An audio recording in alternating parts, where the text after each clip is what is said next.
Se esse vídeo apareceu para você, é porque essa história vai te emocionar e arrepiar. Então já se inscreve no canal se você gosta desse tipo de história e comenta aí de qual cidade você está assistindo. Tem coisa que a gente não conta porque não sabe por onde começar. Tem coisa que a gente não conta porque sabe que ninguém vai acreditar. O que eu vou falar aqui é dos dois tipos. E mesmo assim eu preciso falar, porque se eu guardar mais, vira pedra dentro do peito e afunda junto comigo no dia em que eu fechar os olhos para sempre. E eu não quero ir embora sem deixar isso dito, nem que seja para o vento levar.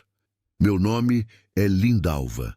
Lindalva Ramos, antes Lindalva Souza, antes disso só Linda, que era o que meu pai chamava quando eu ainda tinha graça de menina e o mundo ainda cabia num quintal com galinha e pé de manga. Tenho 54 anos, 2 calos nas mãos, que contam mais do que qualquer documento, 3 filhos criados no suor e na reza, e uma fazenda no Cerrado Goiano que herdei de um primo que eu mal conhecia. Rancho Fundo chamam o lugar. Não sei quem batizou, mas batizou certo, porque é fundo mesmo, fundo na mata, fundo no silêncio, fundo em mim. Meu marido, Neném, que se chamava Benedito, mas ninguém chamava assim desde que nasceu. Morreu há 6 anos. Infarto. Foi numa quinta-feira de manhã, quando ele ainda estava de bermuda e chinelo, mexendo no rádio de pilha na varanda, procurando o tempo no dial, como fazia toda manhã desde que eu me entendia casada com ele. Eu estava dentro fazendo café. Ouvi um barulho diferente. Não foi um grito, não foi um choro. Foi um silêncio que caiu de repente, pesado demais, diferente do silêncio normal da manhã. Saí e ele estava no chão, de lado, com a mão ainda no rádio. Não teve tempo de chamar ninguém. Não teve tempo de nada. Depois disso, os filhos foram indo. Cada um para o seu lado, como água que escoa. Não foi abandono. Eu sei, eu entendo, a vida puxa. O mais velho foi para Anápolis com a mulher. A do meio casou em Goiânia. O mais novo, meu Tiago, ficou um tempo, mas a cidade acabou chamando mais alto que a terra. E eu fiquei. Fiquei com o gado, com as cercas, com o silêncio que o neném deixou na cadeira de balanço, com o café que eu ainda faço para 2 por puro costume e derrumo fora todo dia sem perceber. Fiquei. Porque alguém tinha que ficar. Porque eu não sei ser outra coisa senão isso. Mulher de chão, mulher de raiz, mulher que amanhece com o galo e só para quando a noite não deixa mais enxergar. A herança do Rancho Fundo chegou num envelope amarelo, com letra de cartório, 3 meses depois que o neném foi embora. Um primo chamado Onofre, que eu vi talvez umas 2 vezes na vida, em enterro de parente velho, morreu sem filhos, sem mulher, sem mais ninguém. E deixou a terra para mim, não sei porquê. O advogado de Palmeiras de Goiás, um homem magro com óculos no nariz e voz de quem fala sempre com pressa, me disse que não havia outro herdeiro legítimo registrado. Eu assinei os papéis com a mão que ainda tremia de luto. A fazenda ficava a 42 quilômetros do meu sítio, estrada de chão vermelho a maior parte, uma ponte de madeira sobre o córrego, que todo mundo chama de Córrego do Meio, porque corta o município bem no centro, 2 porteiros de arame antes de chegar na sede.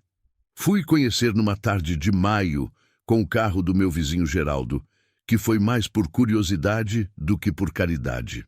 Quando eu vi aquele rancho pela primeira vez, o coração não soube o que sentir. A casa era baixa, de adobe, com telhado de barro partido em 2 lugares. Tinha um terreiro de terra batida na frente, um pé de pequizeiro antigo que devia ter uns 40 anos. Um curral de mourão podre, encostado numa cerca de arame, com espinhos de enferrujar o olho.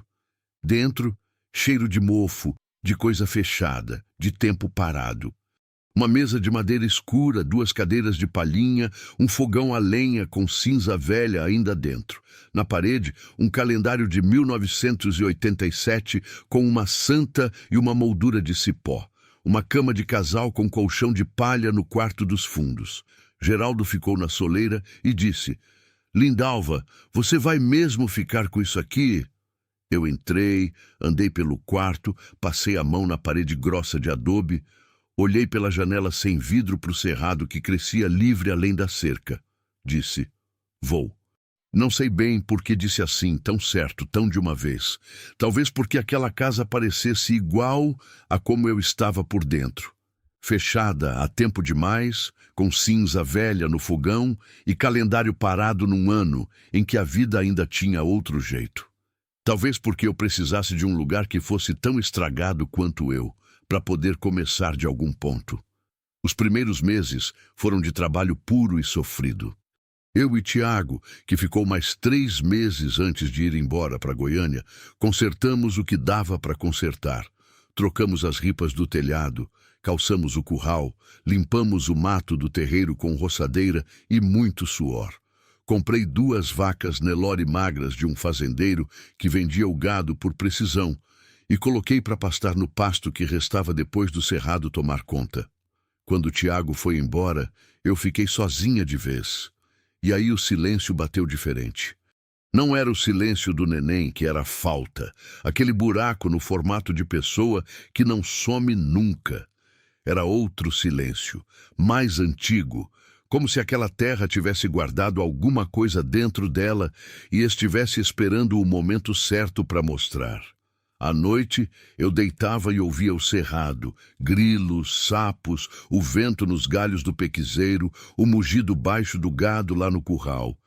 Às vezes um som que eu não sabia nomear, um estalo longe, uma voz que podia ser o vento, podia ser a saudade distorcendo os sons, podia ser qualquer coisa. Eu rezava. Sempre rezei. Não sou de missa toda domingo, mas sou de Deus. Do Deus que está no mato, no cheiro da chuva, no bezerro que nasce de madrugada e você precisa ajudar com as mãos. Esse Deus eu conheço. Com esse Deus eu converso. E foi com ele que eu conversei nas noites em que o silêncio pesava demais e eu não sabia se estava construindo uma vida nova ou simplesmente esperando morrer num lugar que ninguém ia lembrar. Foi no começo de agosto. Tempo seco, cerrado cor de palha, poeira vermelha em tudo, que eu comecei a perceber que alguma coisa estava diferente. Não foi de uma vez. Foi aos poucos. Como quando a gente sente cheiro de fumaça antes de ver o fogo. Primeiro foi a porteira do fundo. Eu tinha fechado com corrente e cadeado 3 voltas, porque o gado vivia querendo furar para dentro do cerrado.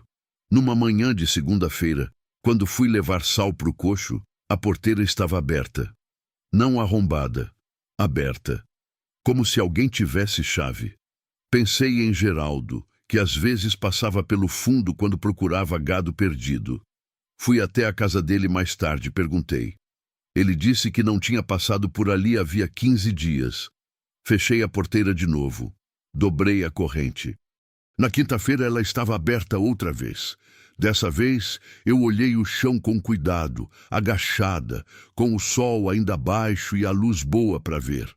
Tinha marcas, pegadas humanas, calçado, um solado de borracha liso, não de botina, não de tênis com ranhura. Um solado gasto, velho, de quem anda muito. Fiquei olhando para aquelas marcas por um tempo que não soube medir. O coração não disparou. Mas algo nele ficou mais quieto. Aquela quietude que a gente sente antes do perigo, quando o corpo sabe antes da cabeça. Fui até a casa, tranquei a porta por dentro, fiz café, sentei na mesa.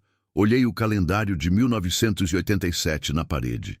A santa me olhou de volta, com aquele sorriso que santos têm, que não é de alegria, é de saber, de já ter visto, de estar esperando a gente chegar lá. Perguntei baixinho, sem som nos lábios. O que tem nessa terra, meu Deus? Nenhuma resposta. Só o vento. Só o calor que já começava a subir do chão vermelho lá fora, carregando poeira e o cheiro seco do cerrado em agosto. Mas eu já sabia, do jeito que a gente sabe, quando não quer saber ainda, que alguma coisa estava para acontecer. E que quando acontecesse, eu não ia conseguir fingir que não vi. Naquele agosto, o calor não pedia licença. Caía em cima da gente como coisa viva, como animal que prende, que sufoca, que não larga. O pasto estava amarelo de tanto sol. O córrego tinha baixado tanto que dava para atravessar a pé sem molhar o joelho. As vacas ficavam paradas, debaixo do angico, no meio do campo, imóveis, com aquele olhar de boi que parece tristeza, mas é só cansaço de existir no calor. Eu também estava assim, cansada de um jeito que não é de músculo, é de dentro. De carregar dia após dia o mesmo peso, a mesma rotina, o mesmo silêncio que não conversa de volta. Acordava às 5, tirava leite, soltava o gado, fazia café preto sem açúcar, porque o açúcar eu estava racionando desde que a bomba d'água quebrou e eu tive que chamar técnico de Palmeiras e o dinheiro foi embora feito água, com perdão do trocadilho amargo. Foi numa sexta-feira que tudo começou a mudar de vez. Eu ia para a cidade. Não ia toda semana, só quando precisava. Farinha, sal, remédio para verme do gado, às vezes uma conversa com gente de verdade que me lembrasse que eu ainda existia fora daquelas cercas. Juntei os 2 meninos, que eram Tiago e Marcos, os filhos do meio que tinham vindo me visitar naquele fim de semana, coisa rara e bênção grande. E saímos cedo, antes do sol rasgar o horizonte de vez. A estrada de chão vermelho estava mais esburacada do que eu lembrava. As chuvas do inverno passado tinham cavado valetas fundas nos lados, e o centro estava cheio de lombadas de terra seca que batiam no assoalho do Gol bege do Geraldo, que eu tinha pedido emprestado porque meu carro estava na oficina havia 2 semanas. Tiago ia no banco da frente comigo, Marcos atrás, com o braço para fora da janela, olhando o cerrado passar. Eles não falavam muito entre si, cada um na sua vida, na sua cabeça, mas quando estavam comigo, tinham aquele jeito de menino que nunca some completamente, aquele jeito de filho que olha para a mãe de vez em quando só para checar se ela ainda está bem. Eu estava no volante, olhando a estrada, pensando nas porteiras abertas, nas pegadas no chão, em nada e em tudo ao mesmo tempo. Foi aí que eu vi, no meio da estrada, não na beira, no meio. Como se tivesse caído de cima ou sido largado ali sem nenhum cuidado, sem nenhuma cerimônia. Um homem, deitado de lado, com o rosto virado para o chão vermelho, as roupas rasgadas e sujas, um braço estendido na frente como se tivesse tentado alcançar alguma coisa antes de cair. Parei o carro de repente. Tiago bateu a mão no painel. "Mãe, eu vi", eu disse. Ficamos os 3 olhando pela vidraça. O homem não se mexia. O sol já estava alto e duro, e a poeira que o carro tinha levantado foi assentando devagar em cima dele, em cima de tudo, como se o cerrado estivesse engolindo aquele homem aos poucos e não quisesse ser interrompido. Meu filho mais novo, o Marcos, que sempre foi o mais quieto, o mais de dentro, encostou a cabeça no encosto do banco da frente e perguntou baixinho: "Ele está morto?" Eu disse que não sabia. Mas no fundo eu sabia que não. Eu sabia porque conheço o jeito do corpo quando não tem mais ninguém dentro. Vi meu pai assim, vi minha sogra, vi o neném. Corpo sem vida tem um peso diferente, uma firmeza de coisa que já não precisa mais de esforço. Esse homem ainda tinha tensão nos ombros. Ainda estava segurando alguma coisa, mesmo caído, e foi aí que começou a briga dentro de mim. Uma parte.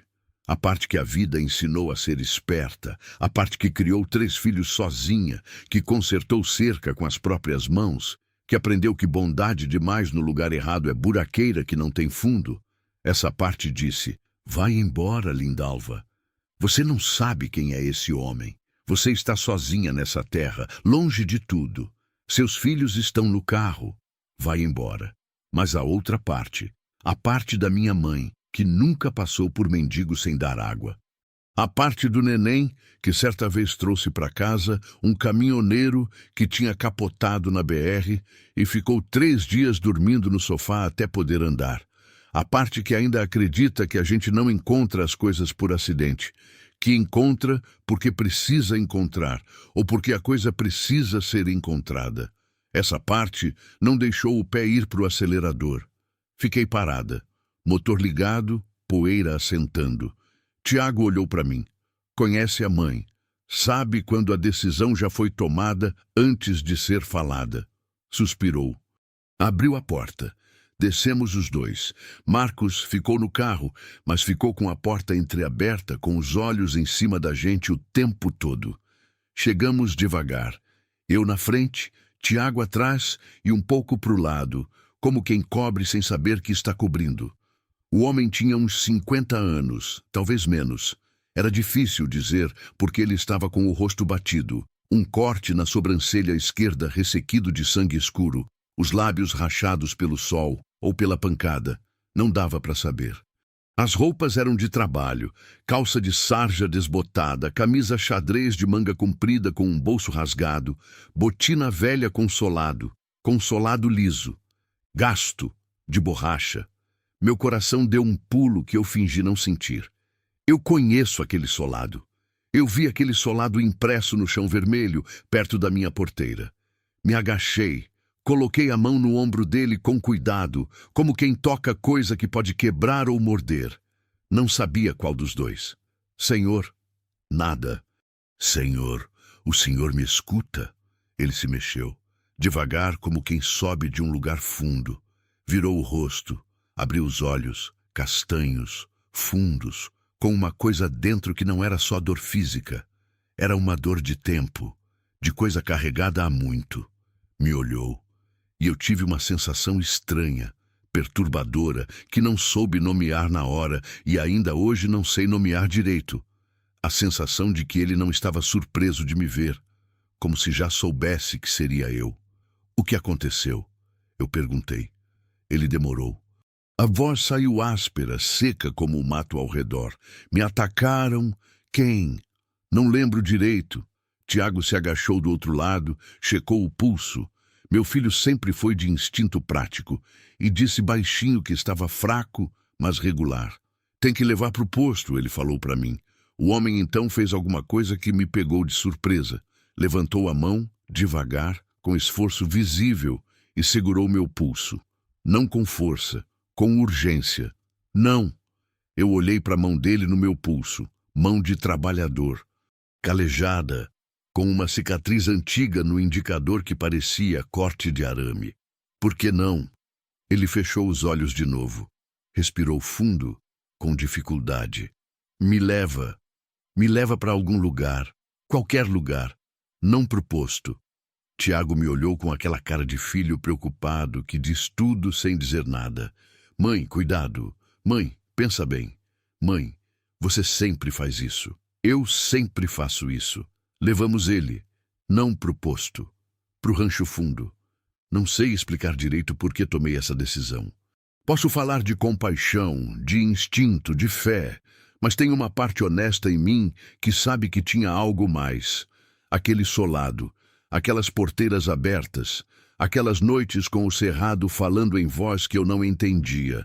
Alguma coisa dentro de mim precisava saber quem era aquele homem, e sabia que se eu o entregasse para o posto, para o hospital, para qualquer estrutura que o levasse embora, eu nunca ia saber.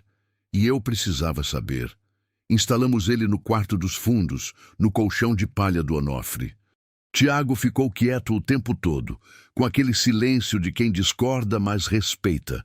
Marcos ficou na soleira, olhando de longe, com aquele jeito de filho mais novo que observa tudo e fala pouco, mas perde nada. Limpei os ferimentos com álcool e pano limpo. Ele fechou os dentes no esforço, mas não gritou. Dei água, dei caldo de feijão que tinha sobrado do almoço, dei um comprimido de dipirona que achei no armário da cozinha. Ele dormiu. E eu fiquei na varanda, naquela tarde de agosto que não esfriava, olhando o cerrado, ouvindo o gado, sentindo o coração numa frequência estranha que não era medo e não era paz, era antecipação, como antes de uma chuva que ainda não chegou, mas que a pele já sente vindo.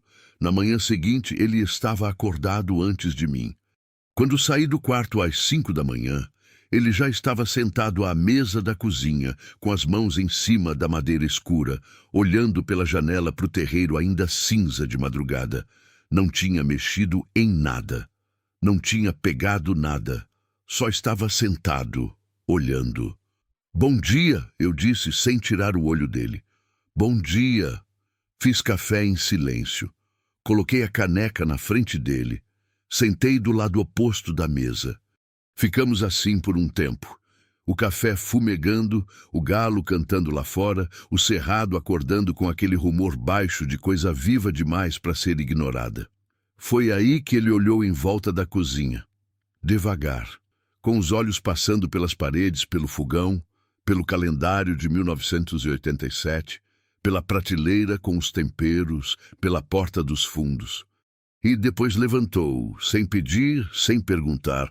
Foi direto até o canto da cozinha, onde eu guardava o balde d'água, num canto que não é óbvio, que fica atrás da porta, que qualquer visita nova demora a descobrir. Tirou a cuia, bebeu, colocou de volta.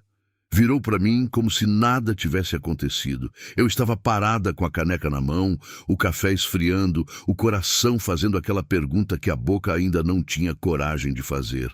Como você sabia onde era? Ele me olhou. Por um segundo, só um segundo, passou alguma coisa nos olhos dele. Não foi surpresa, foi decisão. Como quem estava esperando essa pergunta e acabou de decidir, naquele exato momento, se ia responder com verdade ou com mentira. Escolheu o meio. Sorte, ele disse. E sorriu. Um sorriso pequeno, cansado, que não chegava aos olhos. E eu soube. Do jeito que mulher sabe. Do jeito que quem viveu muito sabe. Do jeito que a terra sabe antes da chuva. Que aquilo não tinha sido sorte nenhuma. E que o que estava para vir ia ser muito maior do que porteiras abertas e pegadas no chão. Ele disse que se chamava Dário. Só isso. Dário. Sem sobrenome, sem de onde vinha, sem família mencionada. Como quem entrega o mínimo que pode sem mentir de vez. Eu não pressionei. Aprendi com a vida que tem gente que chega até a gente como chuva de cerrado, de repente, sem avisar, intensa. E que apertar demais faz a coisa parar antes da hora. Tiago e Marcos foram embora no domingo à tarde. Tiago me abraçou na porteira, segurou meus ombros, me olhou de um jeito que só filho olha para a mãe quando está preocupado e não sabe como falar. Mãe, você não conhece esse homem. Eu sei. E você vai ficar com ele aqui. Vou cuidar dele até ele poder andar direito. Depois ele vai. Tiago ficou me olhando por um tempo. Lá atrás, no carro, Marcos já estava no banco, olhando o celular, mas de vez em quando erguia o olho para mim. Aquele olhar de quem finge não estar prestando atenção e está prestando em tudo. Liga todo dia, Tiago disse por fim. Todo dia. Ele foi embora. O carro do Geraldo sumiu na curva da Estrada Vermelha, levantando aquela poeira que o cerrado seco levanta, aquela nuvem cor de tijolo que fica no ar um tempo depois que tudo já foi, e a gente ainda está parado olhando. Fui para dentro. Dário melhorou rápido, mais rápido do que eu esperava para alguém que estava daquele jeito na estrada. Em 2 dias, já estava sentado na varanda. Em 3, andava pelo terreiro com cuidado. Mas andava. Comia bem. Não muito, mas bem, com aquele jeito de quem aprendeu a respeitar o que tem no prato porque já passou o tempo sem ter. Falava pouco, mas quando falava, era certeiro, sem enrolação, sem conversa de enchimento. Cada frase que saía da boca dele tinha peso de coisa pensada. Eu observava. Não de forma aberta, de forma de mulher que aprendeu que observar é sobreviver. Enquanto varria o terreiro, enquanto tirava leite, enquanto mexia o feijão no fogão, olhava sem olhar, prestava atenção sem parecer que prestava, e o que eu via me deixava com aquele fio solto dentro do peito que não dá descanso. Ele conhecia aquela casa, não de visita, não de passagem, conhecia de dentro. Sabia que a segunda tábua do assoalho do corredor rangia e desviava sem olhar. Sabia que a janela do quarto fechava pela esquerda, não pela direita, senão emperrava. Sabia que o pé de pequiseiro dava sombra boa do lado sul, a partir do meio da tarde, e ia sentar lá exatamente quando o sol começava a pesar. Eu mesma tinha demorado semanas para descobrir essas coisas. Ele sabia de memória. Na quarta noite, eu acordei. Não com barulho, com silêncio. Tem um silêncio que acorda, que a gente sente antes de entender. O cerrado tinha parado.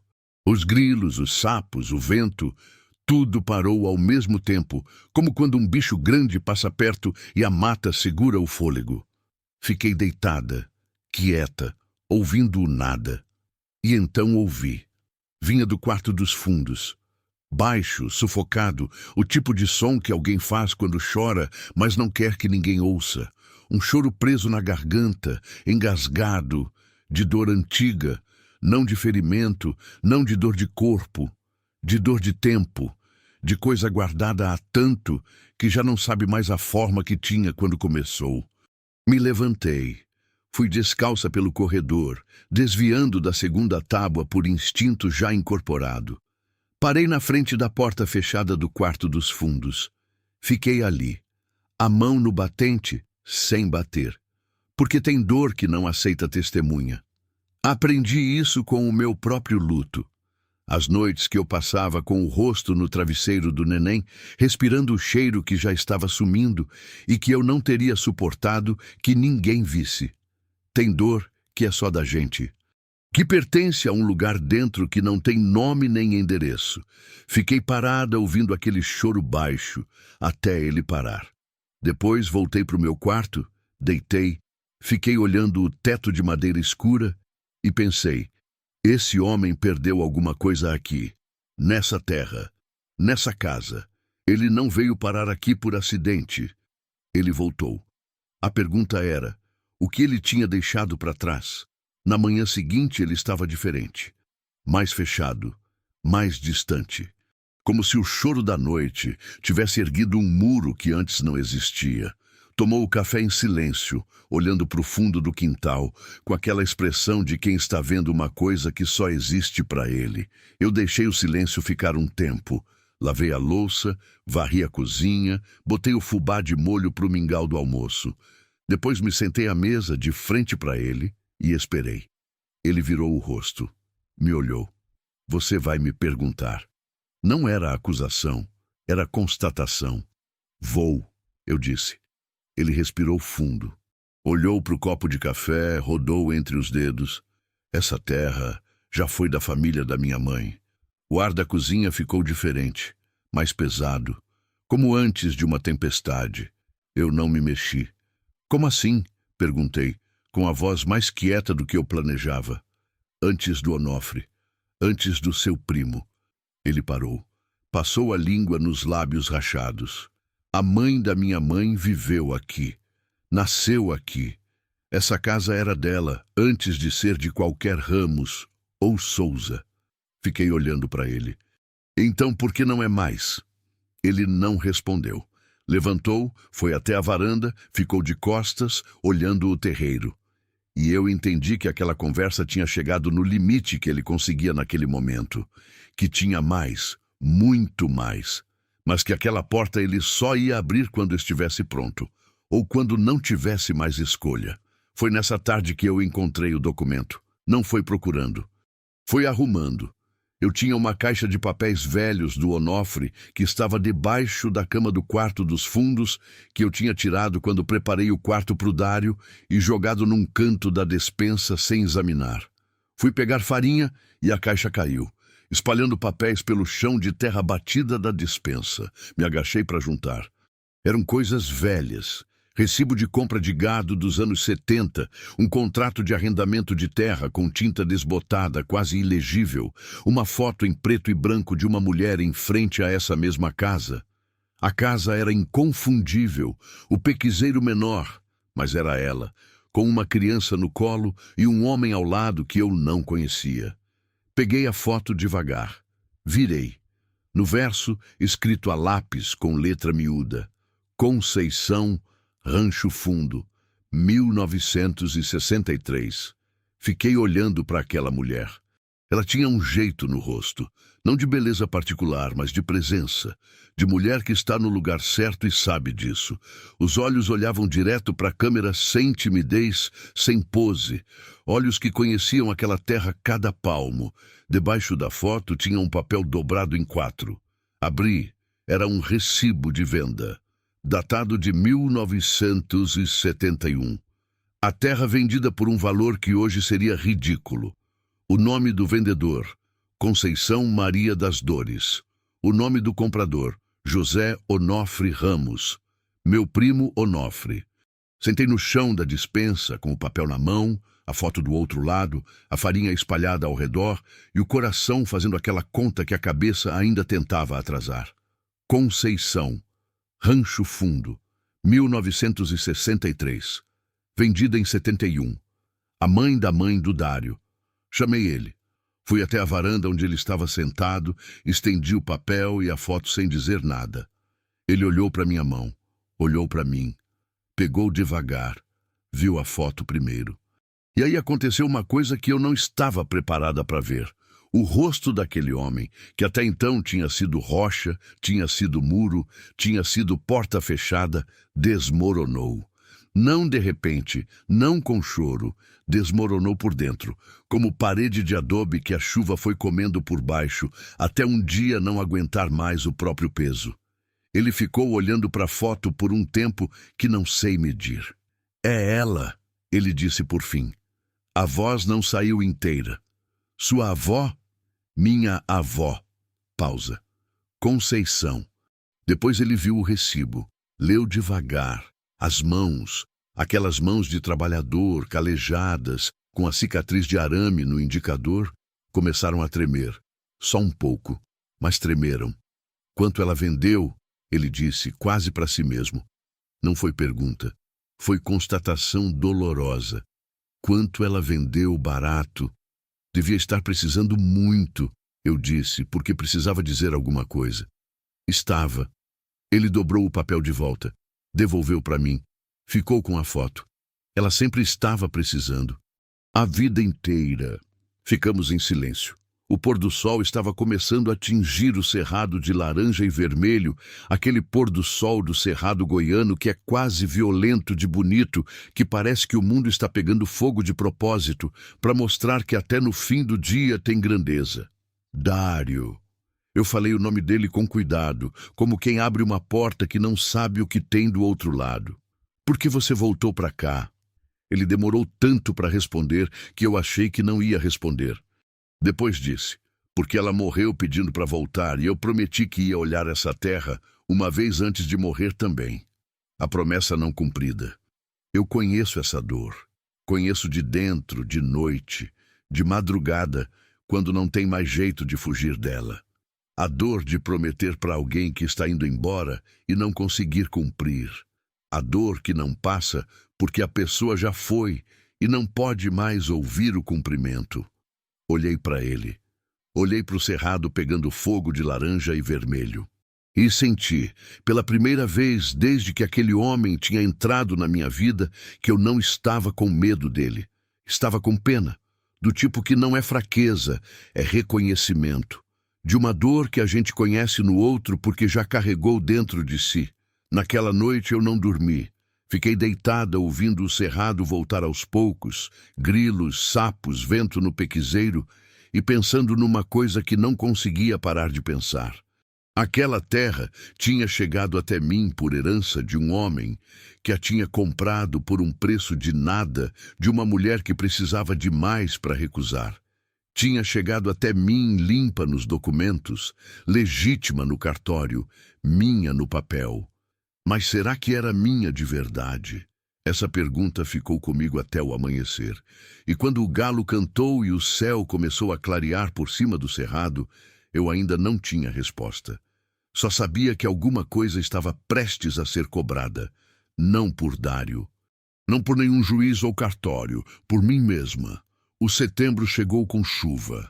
Não aquela chuva fina e educada que cai devagar e pede licença. Chegou com aquela violência de cerrado que a gente que nunca viveu no interior não entende. Chegou de tarde, com o céu fechando em menos de meia hora, aquela nuvem escura e baixa que engole o horizonte inteiro, que apaga o sol como se nunca tivesse existido, que traz um vento quente e úmido, com cheiro de terra molhada e raiz e coisa antiga sendo revirada. Eu estava no curral quando o primeiro trovão bateu. Não foi aviso. Foi declaração. O tipo de trovão que a gente sente no osso antes de ouvir com o ouvido, que faz o gado bufetar e recuar, que faz a alma dar aquele pulo involuntário que nenhuma coragem consegue evitar. As duas Nelores dispararam para o fundo do pasto, mugindo com aquele medo de bicho que não entende o que está vindo, mas sabe que é grande. Larguei o cabo da enxada e corri para casa. Dário estava na varanda, em pé, olhando o céu fechar. Não tinha corrido. Estava parado, com os braços ao lado do corpo, e naquele momento, com aquela luz verde-amarela que o céu fica antes da tempestade, aquela luz que não é de nenhuma hora do dia e parece de outro mundo, ele tinha uma presença estranha. Parecia parte da paisagem. Parecia que estava ali antes da casa, antes de mim, antes de qualquer coisa. Vai ser forte, ele disse, sem virar. Sei. Parei do lado dele. Entra. Ele entrou. A chuva caiu pesada durante 2 horas. A gente ficou dentro, cada um no seu canto. Ele na mesa, eu no fogão, fazendo o jantar com o barulho da chuva no telhado de barro, que é um som que eu sempre amei. Sempre achei o som mais honesto do mundo. Chuva em telhado de barro, porque não tem fingimento nenhum, é força batendo em resistência e os dois sendo o que são sem disfarce. Mas naquela noite o som me inquietava em vez de confortar, porque o telhado estava rachadinho em 2 lugares, e a água escorria por dentro, formando uma poça no corredor que eu precisava secar de tempos em tempos. E porque o vento estava entrando pela janela, que não fechava direito e apagando a chama do lampião toda hora. E porque Dário estava quieto de um jeito diferente. Não o quieto de sempre, que era o quieto de homem reservado. Era um quieto tenso. O quieto de quem está esperando alguma coisa ou de quem está evitando pensar em alguma coisa. E a chuva não deixa. Jantamos. Feijão, arroz, um pedaço de carne seca que eu tinha guardado. Ele comeu devagar, com aquele cuidado de quem respeita a comida. Não falou. Eu também não forcei. Depois do jantar, quando eu estava lavando a louça, ele disse: "Tem um poço no fundo do terreiro." Parei, a mão dentro da água. "Tem", eu disse devagar, "coberto com tábua velha." "Sim, você já abriu?" Virei. Ele estava olhando para mim com aquela expressão que eu já tinha aprendido a reconhecer. A expressão de quem sabe mais do que está perguntando e está perguntando só para ver o que eu sei. "Não", respondi. "Quando cheguei aqui estava coberto. Deixei assim. Achei que estava seco." Ele assentiu devagar. Olhou para o chão. Ficou em silêncio por um tempo que ficou longo demais para ser confortável. "Não abre esse poço, Lindalva." Era a primeira vez que ele dizia meu nome. Saiu diferente. Não de intimidade, não de carinho. Saiu com o peso de coisa séria. O tipo de frase que não é pedido nem ordem, é aviso. O tipo de aviso que vem de quem sabe e não pode contar tudo ainda. "Por quê?" Ele levantou. Foi até o quarto. Antes de fechar a porta, parou de costas e disse: "Porque tem coisa que enterrado é melhor que desenterrado." A porta fechou. Eu fiquei parada na cozinha, com a louça pela metade, a chuva batendo no telhado, o lampião tremendo no vento que entrava pela janela, e aquela frase rodando dentro de mim como água num balde quando a gente caminha, sem parar, sem sossegar, batendo nas paredes de dentro. Tem coisa que enterrado é melhor que desenterrado. Não consegui dormir. Deitei, fechei os olhos, tentei rezar. O terço que faço toda noite, Ave Maria após Ave Maria, que é menos oração e mais companhia, mais jeito de não ficar só no escuro. Mas as palavras não vinham na ordem certa, a cabeça não acompanhava, ficava voltando para o poço coberto no fundo do terreiro. Eu tinha chegado no rancho fundo há quase 4 meses. Tinha andado cada palmo daquela terra. Tinha consertado cerca, limpado mato, olhado cada canto. Mas o poço eu nunca tinha aberto. Nem me perguntei por quê.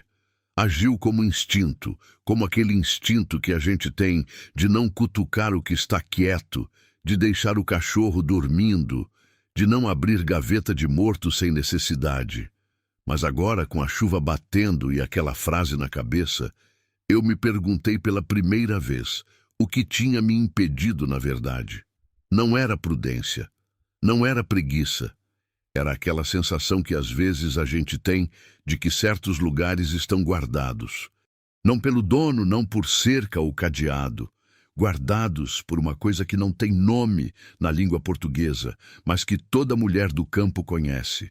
Uma proibição que não foi falada por ninguém, mas que o corpo entende. Levantei às 2 da manhã. A chuva tinha amainado para uma chuvinha fina, persistente, daquelas que não fazem barulho, mas molham tudo. Peguei a lanterna que fica na prateleira da cozinha, o casaco de lã que pendurei na cadeira e fui. Não sei explicar o que me levou. Até hoje não sei. Talvez fosse a insônia. Talvez fosse teimosia. Eu sempre fui teimosa. O neném vivia falando isso. Falava com orgulho disfarçado de reclamação. Talvez fosse aquela coisa que a gente sente quando alguém diz, não faz isso, e o corpo vai fazer de qualquer jeito porque precisa entender por conta própria. O terreiro estava escuro, molhado, a terra vermelha mais escura ainda com a chuva, cheirando aquele cheiro de terra molhada que é um dos cheiros mais honestos que existem. A lanterna jogava um círculo amarelo à minha frente e eu fui seguindo esse círculo pelo terreiro até chegar no fundo, perto da cerca velha que dividia o terreiro do pasto. O poço estava lá. Era um poço velho, de pedra e argamassa, não de tijolo, anterior, portanto, às construções mais recentes do rancho. Tinha uns 90 centímetros de diâmetro, a borda gasta e coberta de musgo escuro. E em cima havia 3 tábuas largas de madeira pesada, amarradas com arame, com pedras em cima das tábuas para segurar. Muito peso, muito cuidado. Para um poço que disseram que estava seco. Fiquei parada na beira, com a lanterna apontada para o poço. A chuva caía fina na minha cabeça, no casaco, no chão ao redor. Nos meus pés, a lama vermelha estava começando a encharcar o chinelo. Estendi a mão. Toquei a tábua. Madeira estava fria, muito fria, mais fria do que devia estar para a madeira que estava na chuva. Aquela frieza que vem de baixo, que sobe, que é de lugar fundo e fechado. Passei os dedos pela superfície. A madeira estava dura, mas tinha uma parte no canto que estava mais mole, apodrecida pelo tempo e pela umidade. Encaixei os dedos nessa parte. Puxei levemente. A tábua não veio. Estava bem presa pelo arame, mas deslocou uns 2 centímetros, o suficiente para abrir uma fresta. E da fresta saiu um cheiro. Recuei 2 passos sem querer. Involuntário, meu corpo foi antes de mim. Não era cheiro de água podre, não era cheiro de bicho morto, não era nenhum cheiro que eu pudesse nomear de forma prática e racional. Era um cheiro antigo, fechado, de coisa preservada, madeira velha, terra comprimida e, por baixo de tudo, misturado, quase imperceptível, um cheiro adocicado que não era de fruta, não era de flor, era de papel velho. De papel guardado há muito tempo em lugar fechado. Papel. Apontei a lanterna para a fresta. Não dava para ver nada. A fresta era pequena demais, o poço fundo demais. Mas o feixe de luz tocou alguma coisa lá embaixo que não era parede de pedra. Era uma forma reta, angular, artificial. Uma caixa. O que você está fazendo? Dei um grito que rasgou a noite. Virei. Dário estava a 3 metros atrás de mim, descalço na lama, com uma camisa e a calça que dormia, os cabelos molhados da chuvinha, me olhando com uma expressão que na luz da lanterna eu não consegui ler direito. Era medo? Era raiva? Era aquela coisa no meio que é as duas e não é nenhuma? Deus me livre! Eu estava com o coração na garganta. Você me assustou, Romy. Eu avisei para você não abrir. A voz dele estava baixa, firme, sem gritar, e aquela calma naquele momento assustou mais do que se ele tivesse gritado. Eu não abri, só olhei. Não faz diferença. Ele veio até a beira do poço. Ficou do meu lado, olhando as tábuas. Aquela tábua que eu tinha deslocado. Ficou em silêncio por um tempo, com a chuva fina caindo em nós dois, com o cerrado escuro ao redor e nenhuma luz além da minha lanterna. Depois se agachou, encaixou os dedos na tábua e empurrou de volta com cuidado, até ouvir o arame firmar. Levantou. Me encarou. Tem uma caixa lá dentro, eu disse. Não foi acusação, foi constatação. Eu vi, ele não negou. Não desviou o olhar. Tem. O que é? O silêncio que veio depois foi diferente de todos os silêncios anteriores. Era um silêncio que estava sendo construído na hora. Ele estava decidindo. Eu via isso na tensão do rosto, nos olhos que olhavam para mim com uma avaliação que não era de desconfiança, era de pesagem. Como quem está segurando uma coisa pesada e decidindo se confia no outro para ajudar a segurar junto. Por fim, ele disse: os papéis da terra, os originais, os que provam que essa terra foi da minha avó antes de qualquer Ramos chegar. O coração desceu. Não de medo, de entendimento. Aquela sensação de quando uma peça encaixa num lugar que você não sabia que estava vazio, mas que de repente faz tudo fazer mais sentido. E ao mesmo tempo, torna tudo mais complicado. Onofre escondeu? Minha avó escondeu. Ele respirou fundo. Ela vendeu a terra porque precisava, mas escondeu os papéis porque sabia que um dia alguém da família ia precisar provar alguma coisa. Algum dia. Pausa longa. Ela me contou antes de morrer. Me disse onde estava. Me pediu para ir buscar. A promessa. A promessa. Ficamos os dois parados na beira daquele poço, na chuva miúda, com o cerrado escuro nos cercando e aquela lanterna sendo a única coisa entre a gente e o escuro total. E eu senti o chão da minha vida rachar levemente embaixo dos meus pés. Não de catástrofe, de terraço que cede, que avisa que vai mudar de nível, que você precisa se preparar para pisar diferente daqui para frente. Dário. Sim. Você veio pegar esses papéis por quê? Para provar o quê? A terra foi vendida. Tem recibo, eu mesma vi. Ele me olhou por um longo momento. Para provar que foi vendida por um preço que não era preço, que foi coação, que minha avó assinou porque não tinha escolha. A voz não tinha raiva, tinha tristeza, que é pior. E porque ela pediu, porque ela queria que alguém da família fosse lá e visse, que botasse o olho nessa terra uma vez e dissesse: eu vim, vovó, eu cumpri. A chuva caiu por um momento mais forte, uma rajada, e depois voltou a fina. Eu olhei para o poço, para o cerrado, para o céu sem estrela nenhuma visível atrás das nuvens. Perguntei. E a pergunta saiu com uma voz que eu não reconheci bem como minha, mais calma do que eu esperava, mais velha. E agora? Você veio só para ver ou veio para fazer alguma coisa com esses papéis? Ele ficou em silêncio. E esse silêncio foi o mais pesado de todos os silêncios daquela noite, daquela semana, daqueles meses todos.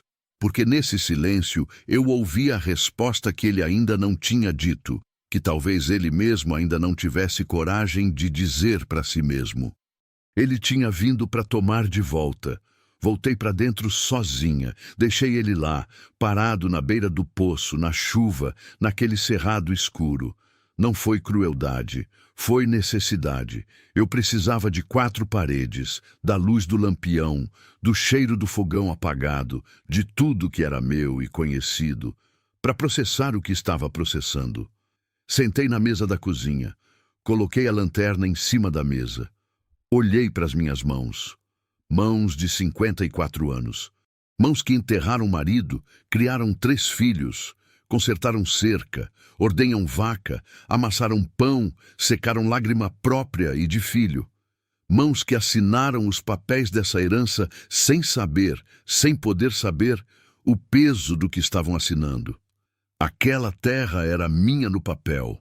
Estava no meu nome, tinha registro em cartório, tinha todos os documentos certos, estava tudo em ordem como a lei manda. Mas era minha de verdade? Essa pergunta que eu já tinha me feito antes voltou mais pesada ainda. Porque agora não era abstrata. Agora tinha uma caixa no fundo de um poço com papéis dentro. Agora tinha um homem com uma promessa de avó morta. Agora tinha uma história que a terra guardava há décadas e que estava vazando pelos ralos como água de telhado furado. Fiquei olhando o lampião até a chama parar de tremer. E pensei no neném. Sempre penso no neném quando a vida me coloca numa encruzilhada dessas. Não porque ele tivesse as respostas. Nunca teve, era um homem simples, mais de silêncio que de conselho. Mas porque do lado dele eu sabia quem eu era. E sozinha, às vezes, eu esqueço. Neném, o que você faria? Silêncio. Só o lampião. Mas eu sabia. Eu sabia o que ele faria porque era o mesmo que eu estava sentindo que precisava fazer, mesmo que assustasse, mesmo que doesse, mesmo que custasse tudo. Ele abriria o poço. E eu também ia abrir. Dário entrou meia hora depois. Molhado, descalço, com aquela expressão esgotada de quem carregou peso por muita estrada. Sentei, ele sentou do lado oposto. O lampião entre nós dois como uma testemunha pequena e trêmula. Amanhã a gente abre o poço, eu disse. Ele me olhou. Lindalva, amanhã. Firme, sem raiva, mas sem abertura para negociação. A gente abre, você pega os papéis e depois a gente conversa com calma sobre o que fazer. Mas sem os papéis na mão a gente está conversando em cima de nada. Ele ficou me olhando por um tempo. Depois assentiu. Uma vez, devagar. Tá bom. Tem mais uma coisa. O quê? Olhei direto nos olhos dele. Castanhos, fundos, cansados, com aquela coisa dentro que não era só dor física, que eu agora finalmente entendia o que era. Você disse que sabia quem eu era desde o primeiro momento, lá na estrada. Ele não desviou. Disse. E que não foi acidente, que você me encontrou. Foi. Então me conta tudo, amanhã, depois do poço. Me conta tudo desde o começo. Pausa. Porque eu acho que você merece cumprir a promessa da sua avó. Mas eu também mereço saber em que história eu entrei. O lampião tremeu de novo. A chuvinha lá fora persistia, insistente, paciente. Dário olhou para a chama por um longo momento, e quando voltou os olhos para mim, tinha algo diferente neles. Não era alívio exatamente. Era aquela coisa que acontece quando uma pessoa carrega um segredo sozinha por muito tempo e pela primeira vez sente que vai poder pousar em algum lugar. Tá bom, Lindalva. Nos levantamos. Cada um foi para o seu quarto. Mas antes de entrar, ele parou de costas no corredor e disse, baixo, para ninguém em especial, ou talvez para a casa inteira, para aquelas paredes de adobe que tinham visto tanta coisa. Ela ia gostar de você, sabe? Minha avó. Fechou a porta. Eu fiquei parada no corredor, com a mão no batente do meu quarto, sentindo aquela frase me atravessar de um jeito que não esperava. Entrei, deitei, fechei os olhos, e desta vez o terço veio natural. Ave Maria após Ave Maria. As palavras certas no lugar certo. O coração no ritmo de quem não sabe tudo, mas sabe que amanhã vai ser um dia diferente. Um dia que ia mudar o que eu pensava que era meu. E talvez, só talvez, mostrar o que era meu de verdade. Que não é terra, não é papel, não é documento nenhum de cartório. É o que a gente faz quando ninguém está olhando. É quem a gente escolhe ser quando a escolha custa alguma coisa. Amanhã chegou com aquela claridade específica do cerrado depois da chuva. Quem não conhece o cerrado não sabe o que é isso. Não é só luz. É uma transformação. O mundo inteiro muda de cor quando a primeira chuva pesada de setembro cai numa terra que ficou meses esperando. O capim, que estava palha, vira verde da noite para o dia, como se a vida estivesse embaixo da terra o tempo todo, só esperando licença para subir. A poeira vermelha vira lama, e a lama tem aquele cheiro de raiz e ferro e coisa viva que nenhum perfume do mundo consegue imitar. Os pássaros que ficavam quietos no seco aparecem do nada. Beija-flor, tico-tico, rolinha. E o cerrado que estava mudo começa a falar em vários idiomas ao mesmo tempo. Eu fiquei parada na varanda por alguns minutos antes de fazer o café, só olhando, só respirando aquele ar que cheirava de um jeito diferente, mais fundo, mais real. Neném sempre dizia que cerrado depois de chuva cheirava a recomeço. Eu ria quando ele falava isso porque parecia coisa de poesia e o Neném não era homem de poesia. Mas ele estava certo, sempre esteve. Fiz o café mais forte do que de costume. Quando coloquei a segunda caneca na mesa, Dário já estava na cozinha. Não falamos muito no café da manhã. Não era o silêncio constrangido de estranhos. Era o silêncio prático de quem tem uma tarefa à frente e sabe que os dois sabem o que precisam fazer. Como quando a gente vai fazer cerca com alguém, não precisa ficar explicando. Cada um pega a sua ferramenta, começa pelo começo, faz o que precisa ser feito. Terminamos o café. Lavei as canecas, enxuguei as mãos no pano de prato. Então vamos, eu disse. Ele se levantou. Peguei a alavanca de ferro que ficava atrás da porta dos fundos. Uso para abrir porteira quando o trinco enfileira. E fomos os dois pelo terreiro molhado, com a lama vermelha cedendo sob os pés, com o sol ainda baixo dourando tudo de um lado só, com o cheiro de terra encharcada em tudo ao redor. O poço estava lá como sempre, quieto, coberto, com aquele peso de coisa que espera faz tempo. Me agachei e examinei o arame que prendia as tábuas. Dário se agachou do meu lado. Nossas mãos trabalharam juntas sem precisar combinar. Eu segurava a tábua. Ele desatorçoava o arame com as mãos grossas e habilidosas de quem passou a vida lidando com arame e cerca. O arame foi cedendo, resistindo, cedendo de novo. A primeira tábua saiu. O cheiro subiu imediatamente, aquele cheiro que eu tinha sentido pela fresta na noite anterior, mas agora completo, aberto, sem filtro.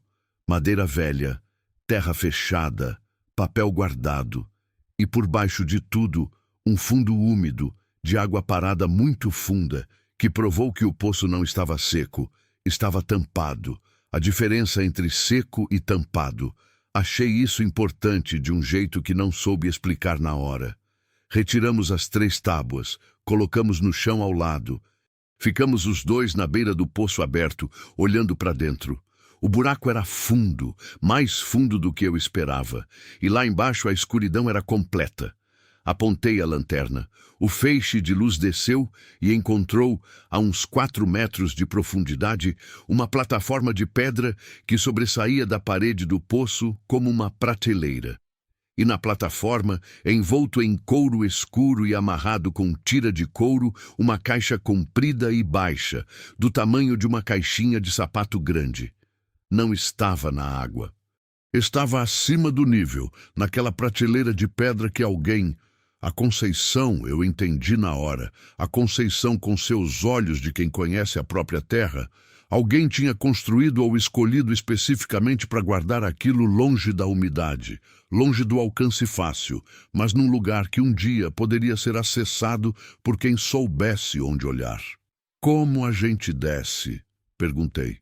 Dário foi até o galpão sem dizer nada. Voltou com uma corda de sisal grossa que estava pendurada num prego. Eu nem sabia que tinha aquela corda ali, mas ele sabia, é claro que sabia. Amarrou numa das estacas do cercado perto do poço, atirou o resto dentro. Me olhou. Eu desço. Não. Falei antes de pensar. Você ainda está com o lado machucado. Eu desço. Lindalva. Eu sou mais leve e você ainda está com a costela doendo. Eu desce. Você segura a corda de cima. Ele quis argumentar. Vi no rosto, mas sabia que eu estava certa na parte prática. E Dário era homem que quando alguém está certo ele reconhece, mesmo que custe. Assentiu. Segurei a corda com as 2 mãos. Coloquei os pés na borda do poço. Nunca fui de medo de altura ou de espaço fechado. Mulher de fazenda não tem muito luxo de fobias. Mas quando comecei a descer, com a corda de sisal cortando as palmas já calejadas, com as paredes de pedra molhada de musgo escuro, passando a centímetros do rosto, com o cheiro fechado e antigo subindo em volta de mim, como abraço de coisa que não abraça com afeto, mas com necessidade, senti aquela tontura de quem está entrando num lugar que pertence a um tempo que não é o seu. Desci devagar.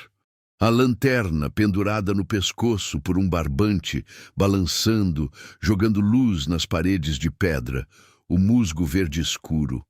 Uma raiz que tinha penetrado pela argamassa no meio do caminho. Uma lagartixa imóvel que me olhou com seus olhos de vidro e não se mexeu. Os pés tocaram a pedra ao lado da plataforma. Equilibrei, respirei, olhei para cima.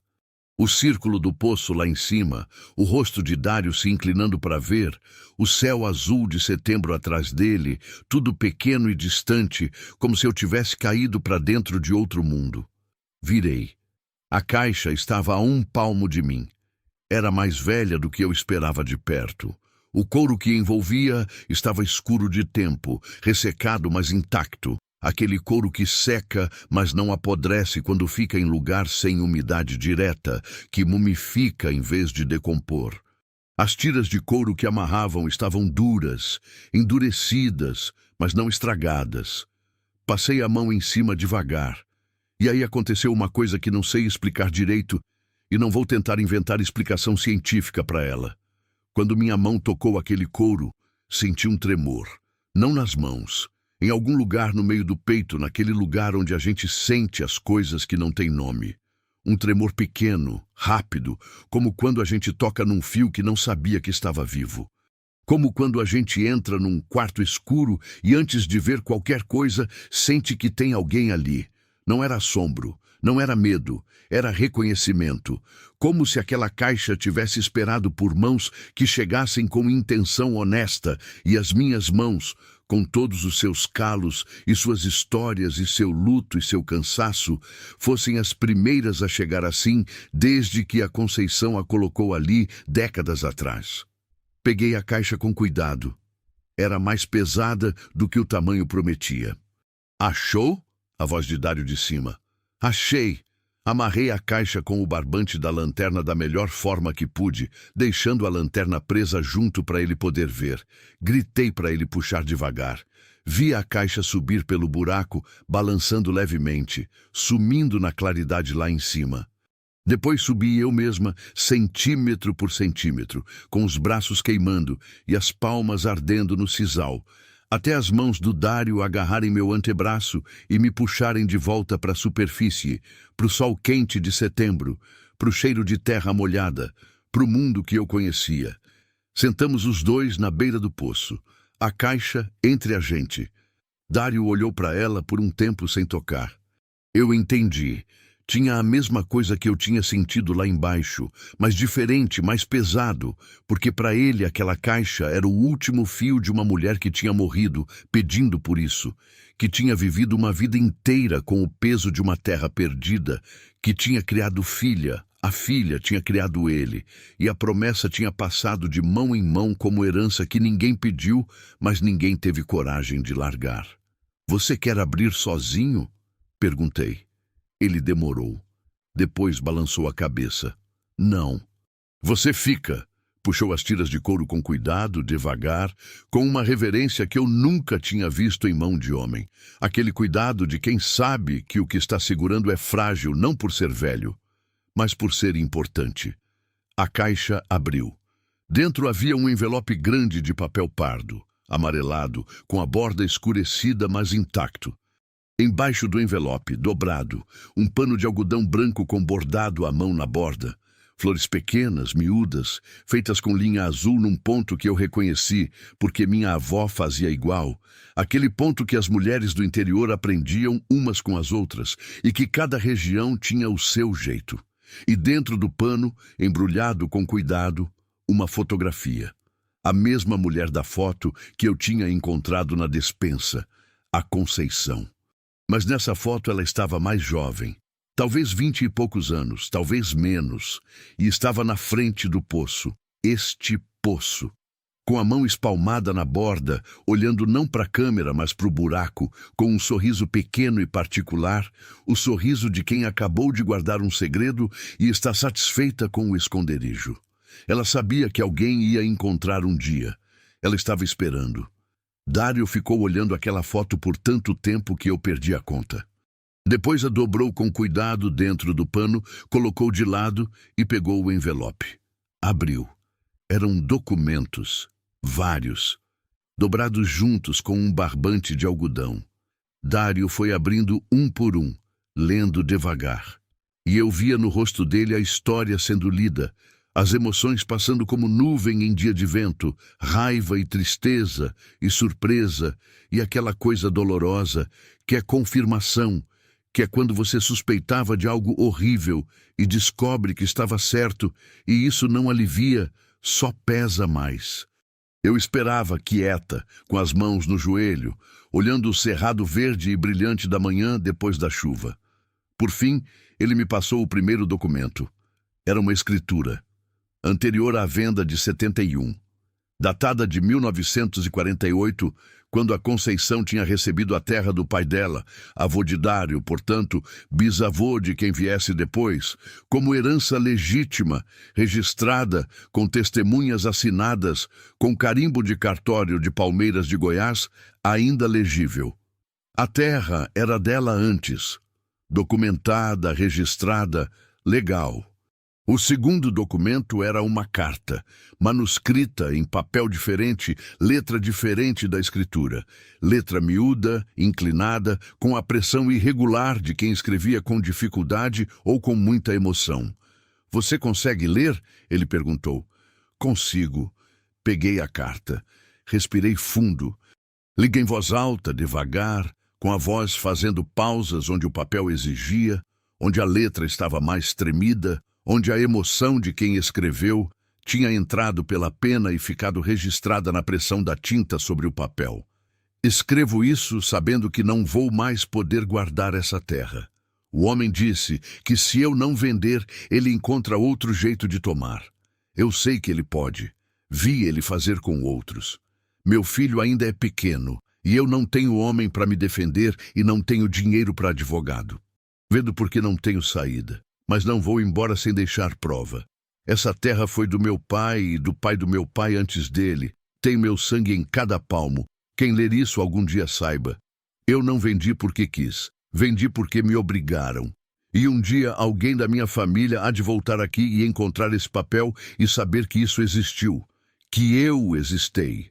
Que essa terra teve dono antes. Conceição Maria das Dores, setembro de 1971. Terminei de ler. O silêncio que veio depois era diferente de qualquer silêncio que eu já tinha experimentado naquela terra. Era um silêncio cheio, carregado de décadas, de injustiça, de uma mulher sozinha que não tinha para onde correr, mas que teve a sabedoria e a teimosia de deixar prova antes de ir embora. Que eu existei. Eu soletrei aquela frase dentro de mim 3 vezes, que eu existei. Com o erro de concordância que não era erro. Era urgência, era a mão tremendo, era a pressa de quem sabe que o tempo está acabando e que a gramática pode esperar, mas a verdade não pode. Olhei para o Dário. Ele estava com a cabeça baixa. Não estava chorando. Já tinha passado daquele ponto. Estava naquele lugar além do choro, onde a dor fica quieta e funda e ocupa espaço de forma diferente. Dário. Ele ergueu os olhos. "Ela existiu", eu disse. "A gente leu, a gente sabe. Ela existiu." Ele assentiu uma vez, devagar, com um peso enorme nesse gesto simples. Ficamos ali por um tempo que não sei medir. Pode ter sido meia hora, pode ter sido mais. Com o sol subindo, o cerrado secando devagarinho ao redor, os pássaros cantando sem saber que o mundo tinha mudado naquele pedaço de chão. Depois, ele foi recolhendo os documentos com cuidado, dobrando, colocando de volta no envelope. Peguei a foto da Conceição e segurei por um momento antes de devolver. Aqueles olhos, olhando para o poço, com aquele sorriso de quem guardou um segredo bem guardado. "Você sabia exatamente onde era", eu disse, não como acusação, mas como constatação final. "Desde o começo, as porteiras, os caminhos, tudo. Você foi aqui antes de eu te encontrar na estrada." Ele olhou para mim com aquela expressão direta que eu já tinha aprendido a reconhecer como o rosto mais honesto dele. "Fui. E na estrada? Você estava realmente machucado? Ou foi encenação?" Pausa. Longa. Estava machucado, mas não do jeito que pareceu. Respirou fundo. Tinha gente que não queria que eu chegasse aqui, gente que soube que eu estava procurando. Me pegaram na estrada de Palmeiras 2 dias antes. Não foram fortes o suficiente para me parar de vez, mas foram o suficiente para me deixar do jeito que você encontrou. Quem? Gente do espólio do Onofre. Tem herdeiro do Onofre que sabe que existe essa história, que tem papéis, que se esses papéis aparecerem, a história da terra muda. O estômago virou. E eles sabem que você está aqui? Não sei. Podem saber. Levantei. Olhei em volta do terreiro, da estrada que desaparecia na curva do cerrado, das cercas, do pasto verde de setembro. Então a gente precisa fazer alguma coisa com esses documentos. Rápido. Eu sei. Tem advogado? Tem alguém de confiança? Tinha um, em Goiânia, mas custa dinheiro que eu não tenho. Olhei para ele, olhei para a caixa, olhei para as minhas mãos, e aí veio o momento. Um momento que eu já sabia desde a noite anterior, desde que deitei e pensei no neném e soube o que precisava ser feito, que ia chegar. O momento em que a gente para de pensar no que é conveniente ou no que é seguro e pensa só no que é certo. Meu filho Tiago tem um amigo que é advogado em Goiânia. Formou há pouco tempo, cobra barato. Ligamos para ele hoje. Dário me olhou. Lindalva. Você entende o que isso significa? Se eu provar coação na venda, essa terra, eu sei o que significa. Você pode perder tudo que... Eu sei, não deixei ele terminar. Não porque estava com raiva, estava com aquela clareza que às vezes aparece depois de uma noite sem dormir e de uma manhã que muda tudo, aquela clareza de quando a névoa levanta e a coisa fica simples, não fácil, mas simples. Mas essa terra não é minha, Dário. Ela chegou até mim porque o Onofre não deixou para ninguém. Mas ela não era do Onofre para deixar. Ela era da Conceição, que vendeu porque foi obrigada. Que deixou prova porque teve coragem de deixar prova. E que passou isso para você. Ele ficou em silêncio. Eu tenho 54 anos e tenho as mãos cheias de calo de trabalho honesto. Posso trabalhar em outra terra, posso alugar... Posso me virar, não posso ficar com uma coisa que eu sei que não é minha. Não consigo, nunca consegui e não vou começar agora. O sol estava alto, o cerrado verde e luminoso ao redor.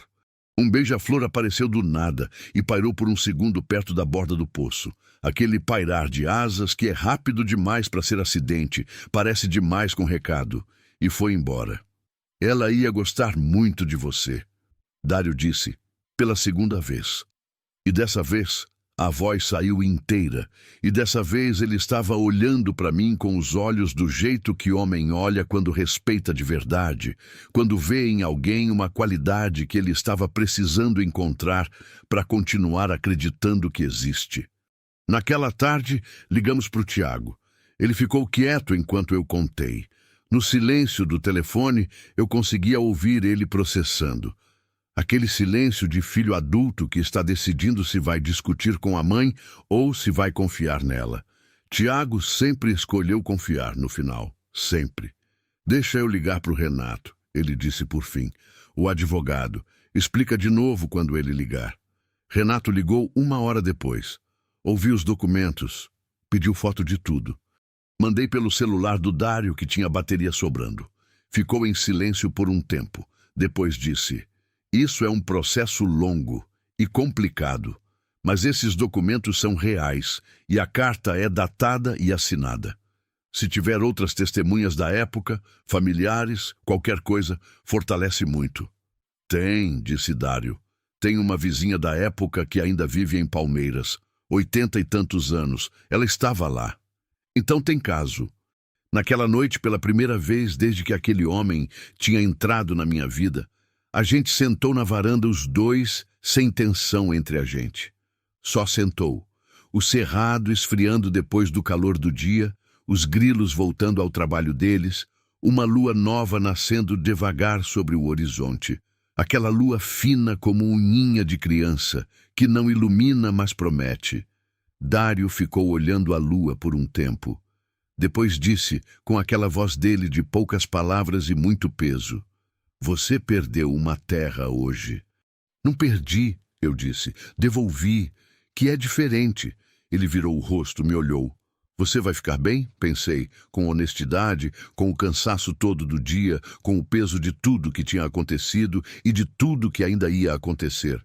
Processo, papelada, incerteza, recomeço. "Vou", eu disse, e acreditei, porque alguma coisa tinha acontecido naquele dia.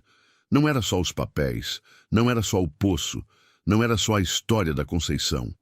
Tinha acontecido alguma coisa dentro de mim, como aquele capim do cerrado que estava palha há meses, e de repente, com uma chuva só, ficou verde, como se eu também tivesse esperando licença para subir. 6 anos carregando luto, 6 anos sobrevivendo, 6 anos fazendo café para 2 por costume e derrubando fora. Talvez o Rancho Fundo não tivesse sido herança, talvez tivesse sido passagem. O lugar onde eu precisava parar um tempo para encontrar o que eu tinha perdido. Não o neném, que eu nunca ia recuperar, que era para ser saudade sempre, mas eu mesma. O fio de quem eu era antes de virar viúva, antes de virar só sobrevivência. A mulher que devolve o que não é seu mesmo quando custa. A mulher que desce num poço de madrugada porque precisa saber. A mulher que o neném chamava de linda. Outubro chegou devagar, como outubro sempre chega no cerrado. Não com estardalhaço, não com tempestade de uma vez. Chega por partes. Vai testando a terra, vai mandando chuva aqui, sol ali, vento de tardinha que ainda tem frescor de setembro, mas já traz no fundo aquele calor úmido que anuncia o verão. O cerrado vai abrindo, vai florindo aos poucos. Aquelas flores amarelas do ipê que aparecem antes das folhas, aquelas flores roxas do quaresmeira que a gente nunca vê nascer, mas de repente estão ali, como se tivessem sempre estado, e a gente é que não tinha prestado atenção. Eu fui prestando atenção em tudo naquele outubro, talvez porque sabia que era o último. O último mês no Rancho Fundo, o último mês naquela rotina que tinha virado minha, o último café forte feito naquele fogão a lenha com a cinza velha que eu nunca consegui limpar de vez porque parecia que fazia parte da madeira. Fui prestando atenção no jeito que a luz entrava pela janela sem vidro de manhã cedo e caía em cima da mesa de madeira escura, formando um retângulo amarelo que movia devagar enquanto o sol subia. No barulho das Nelores lá no pasto, aquele mugido baixo de vaca satisfeita, que é um dos sons mais honestos que existem. No cheiro do pequizeiro no vento, aquele cheiro de pequi que é forte demais para ser delicado, mas que para quem é do cerrado, cheira igual à infância, igual a domingo, igual a coisa que não muda. Fui prestando atenção porque sabia que ia precisar guardar. Dário ficou mais 2 semanas depois que a gente abriu o poço. Não ficou à toa, trabalhou. Acordava cedo comigo, ajudava com o gado, consertou a cerca do fundo que eu não tinha conseguido consertar direita porque o mourão estava podre demais e precisava de força de homem ou de paciência que eu naqueles dias não tinha.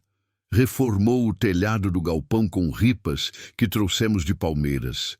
Plantou couve no canteiro do lado da casa que eu tinha tentado plantar e não tinha vingado porque eu não tinha descoberto que o canteiro pegava sombra depois do meio-dia e couve precisa de sol da tarde.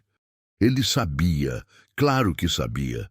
Trabalhamos em silêncio na maior parte do tempo. Não era frieza, era aquele entendimento de gente que passou por coisa intensa junta e do outro lado encontrou um respeito que não precisa de muito palavreado para existir.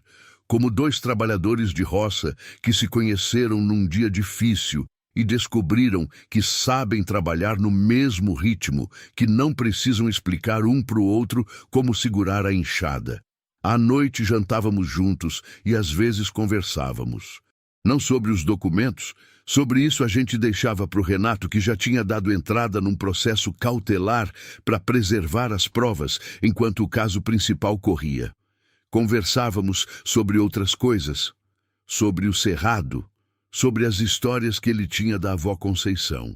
E eram muitas, guardadas com o cuidado de quem sabe que memória de pessoa que foi embora é o único arquivo que não perdem nos cartórios. Ele me contou que a Conceição tinha aprendido a ler sozinha, que pegava qualquer papel com letra e ficava decifrando até entender, que quando vendeu a terra foi ela mesma que leu o contrato inteiro, palavra por palavra, antes de assinar, e que chorou depois, não durante. Ela dizia que choro na frente de quem te prejudica é presente que você dá de graça para inimigo. Ele contou, com um sorriso pequeno e orgulhoso que durou só um segundo, mas que eu guardei. Me contou que a mãe dele, filha da Conceição, tinha morrido jovem. 42 anos, câncer. Rápido demais para despedir direito. Que ele tinha crescido meio que sozinho depois disso, passando de parente em parente, aprendendo que o mundo não dá desconto para a orfandade, mas também não consegue tirar o que você carrega dentro. A minha mãe me contou da promessa antes de morrer. Ele disse numa noite dessas. Me disse, Dário, quando você puder, vai lá. Não precisa ser logo. Mas vai, pega os papéis da vovó, deixa ela descansar. E você foi. Demorei anos. Fui e voltei várias vezes sem conseguir chegar de vez. Sempre tinha alguma coisa, sempre faltava dinheiro, sempre aparecia obstáculo. Pausa.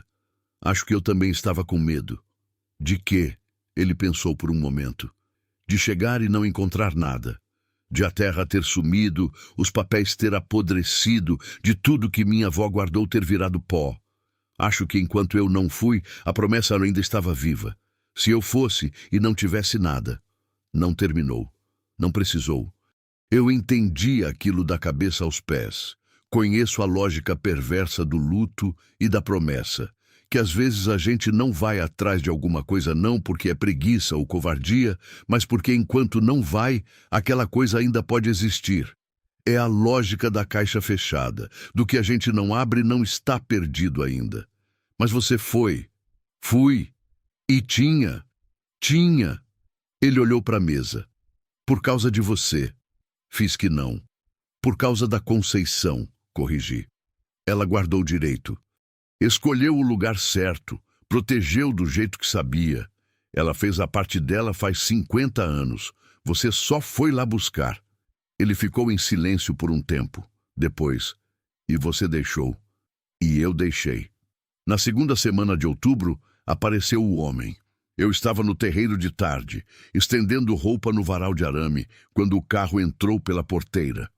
Não era carro de vizinho, não era picape de fazendeiro, era um carro de cidade, sedã escuro, com placa de Goiânia, com uma poeira fina de estrada de terra que parecia recente demais, de quem não estava acostumado com estrada de chão e tinha vindo de longe.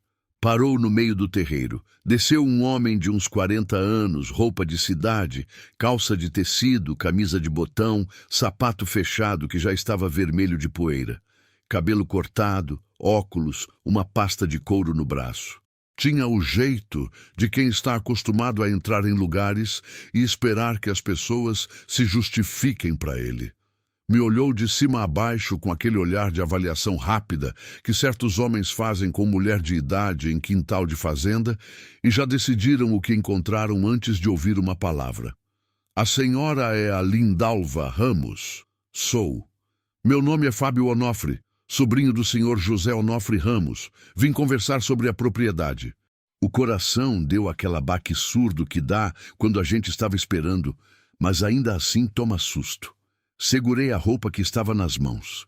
Respirei pelo nariz devagar, do jeito que a gente aprende a respirar quando precisa que o rosto não entregue o que está sentindo.